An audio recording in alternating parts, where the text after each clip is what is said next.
আজি যি নিৰ্বাচনী ফলাফল এই ফলাফলে একচুয়ালি দেশৰ ৰাজনীতি আৰু অসমৰ ৰাজনীতিটো কিছু বস্তু স্পষ্ট কৰি দিব জয় পৰাজয় যিয়ে নহওক আমি যদি পৰাজিতও হওঁ কোনোবা সিটত আমি আত্মমন্থনৰ প্ৰয়োজন আছে আমি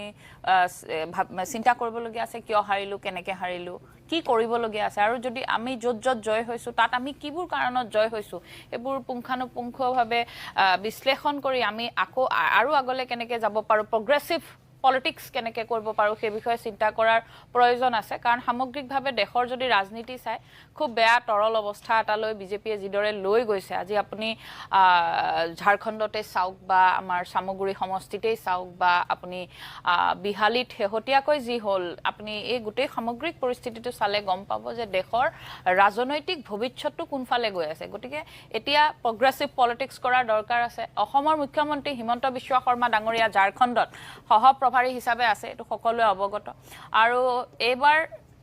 ঝাৰখণ্ডত তেখেতে যিদৰে সময় দিলে তেখেতে যিদৰে ৰাজনীতি কৰিলে তৰল ৰাজনীতি বুলি ক'ব লাগিব সেই ৰাজনীতি যি জাতপাতৰ ৰাজনীতি কৰিলে ধৰ্মীয় মেৰুকৰণৰ ৰাজনীতি কৰিলে মিছা কথা প্ৰলোভন এই কামবোৰ যে কৰিলে আৰু তাৰ জনতাই যে তেখেতক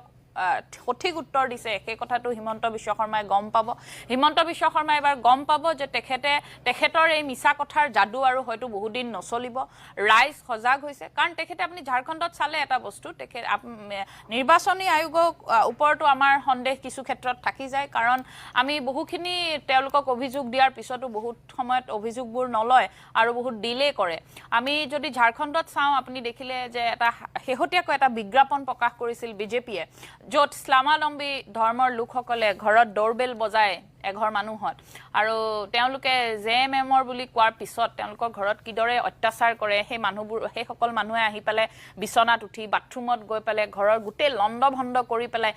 এই যিটো মেছেজ দিব চেষ্টা কৰিছিলে বিজেপি আমি তাক প্ৰটেষ্ট কৰিছিলো আমি কমপ্লেইন কৰিছিলো আৰু বাৰু শেহতীয়াকৈ যিয়ে নহওক বিজ্ঞাপনটো ওপৰত নিষেধাজ্ঞা আৰোপ কৰিলে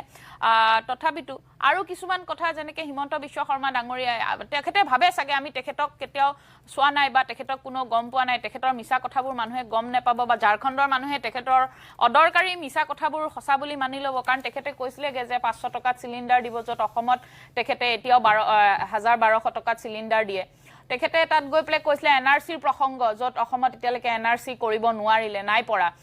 তেখেতে কৈছিলে অনুপ্ৰৱেশকাৰী সমস্যা য'ত অসমত সেই সমস্যাটো সমাধান কৰিব পৰা নাই আজি কিছুদিনৰ আগতে আপুনি ধুবুৰীত চাব 13 জন মান বাংলাদেশী সোমাই আহিলে তাৰ পিছত তেখেতে আৰু এটা কথা ক'লে যে আমি জনজাতিকৰণৰ যিটো কথা উলিয়ালে অসমত কিন্তু সেই কামবোৰ কৰিব পৰা নাই আৰু অসমত এতিয়া কেইবাটাও আমাৰ জনগোষ্ঠীয় লোকে তেখেতক এতিয়াও কিন্তু তেখেতৰ ওপৰত প্ৰতিক্ৰিয়া প্ৰকাশ কৰি আছে আৰু এই কামবোৰ তেখেতে কৰিব নোৱাৰিলে গতিকে ঝাৰখণ্ডৰ যি ৰাজনীতি ধনবল বাহুবল যি প্ৰয়োগ কৰিলে মিছা কথাৰ যি প্ৰলোভনৰ ৰাজনীতি কৰিলে টুপিবাজি ৰাজনীতি কৰিলে হেয়া কিন্তু আমি সামগ্ৰীটো দেখিবলৈ পাইছিলো প্ৰথমৰ পৰাই আপুনি সামগ্ৰিক ৰাজনীতি যদি চাইছে তেখেতলোকে ডিভাইড এণ্ড ৰুল পলিচি বিলাক ইউজ কৰে তেখেতলোকে চালে যে যিখিনি তেখেতলোকে গালি পাৰি থাকে মাইনৰিটিজক এনি টাইম গালি পাৰি থাকে বেয়া অশ্লীল ভাষাৰে তেওঁলোকে অশ্লীল শব্দ প্ৰয়োগ কৰে কিন্তু এবাৰ আপুনি সামগ্ৰীৰ যদি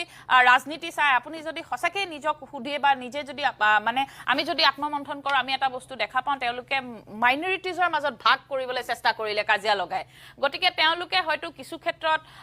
ভয় ভাবুকিৰে ৰাজনীতি কৰিবা এটা আমি শেহতীয়াকৈ এটা ঘটনা দেখিছিলো যে ইলেকশ্যনৰ ভোটিঙৰ দুদিন আগত এজন আমাৰ কংগ্ৰেছ কৰ্মীৰ ভৰিত গুলি লাগিছিলে আৰু তেখেতে এজন লোকসভাৰ শেহতীয়াকৈ লোকসভাৰ প্ৰাৰ্থী পোৱা বিজেপিৰ এগৰাকী নেতাৰ নাম উল্লেখ কৰিছিলে লগে যে এখেতে বন্দুক লৈ আহিছিলে আৰু এগৰাকী এমএলএ নগাঁৱৰে এটা সমষ্টিৰ এজন এমএলএৰ নাম উল্লেখ কৰিছিলে কিন্তু দুৰ্ভাগ্যজনকভাৱে পুলিচে পিছদিনালৈকে ষ্টেটমেণ্ট নললে আৰু সেই যিকেইজন মানুহৰ নাম স্পষ্টকে লৈছে তেওঁলোকক সোধা পোছাও নকৰিলে কিন্তু যেতিয়া এনেকুৱা ধৰণৰ ইনসিডেন্ট হয় এনেকুৱা ধৰণৰ মেজৰ ইনসিডেন্ট হয় গুলি লগা ধৰণে কথা হয় তেতিয়া যাৰ নাম লোৱা যায় তেখেতসকলক অন্তত পুলিচে আনি সোধা পোছা কৰে এই বস্তুবোৰ হল মানুহে ওলাই আহিবলৈ ভয় কৰিলে আমাৰ বত্ৰদৱাৰ বিধায়িকা কংগ্ৰেছী বিধায়িকা হিবামণি বৰা বাইদেউৰ গাড়ীত কেনেকে বাঁহৰে ডাঙৰ বাঁহেৰে আক্ৰমণ কৰিলে নুৰুল হুদা ডাঙৰীয়াৰ গাড়ীত কেনেদৰে আক্ৰমণ কৰিলে আমি নিজে দেখিছো বাইদেউৰ ডিঙিৰ পিছফালে আঘাতৰ চিন স্পষ্ট হৈ আছিল প্ৰাণে মৰাৰ তেওঁলোকে যিটো ৰাজনীতি কৰিবলৈ ধৰিলে মানুহবিলাকে ভয় খালে হয়তো বহু মানুহ ওলাই আহিবলৈ টান পালে এনেকুৱা ধৰণৰ যিটো তেওঁলোকে বাহুবল প্ৰয়োগ কৰি এবাৰ ৰাজনীতি কৰিব বিচাৰিলে ডিভাইড এণ্ড ৰুল পলিচি কৰিব বিচাৰিলে ৰাইজে ভাবো সঠিক উত্তৰ ইয়াক জনতাই তেওঁলোকক দিব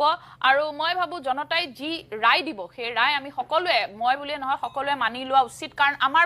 ইণ্ডিভিজুৱেল পাৰ্টিবোৰতকৈ ৰাইজ বেছি সজাগ ৰাইজে বেছি ভালদৰে জানে কাক দিব লাগে কিন্তু এই যে ভয় ভাবুকিৰে যিটো ৰাজনীতি কৰিছে এই তৰল ৰাজনীতিটো সমগ্ৰ দেশৰ পৰাই বন্ধ হ'ব লাগে আমাৰ অসমৰ পৰাটো শেষ হ'ব লাগে কাৰণ ইয়াৰ মূল কাণ্ডাৰীজন অসমতে বহি আছে অসমৰ মুখ্যমন্ত্ৰী হিমন্ত বিশ্ব শৰ্মা ডাঙৰীয়া আৰু যদি ঝাৰখণ্ডত আমাৰ চৰকাৰ হয় তেখেতক মানে এটা সঠিক উত্তৰ ঝাৰখণ্ডৰ জনতাই দিব যে আপোনাৰ এই ভেলকিবাজি আপোনাৰ এই প্ৰলোভনৰ ৰাজনীতি নচলে সদায় নচলে তাৰমানে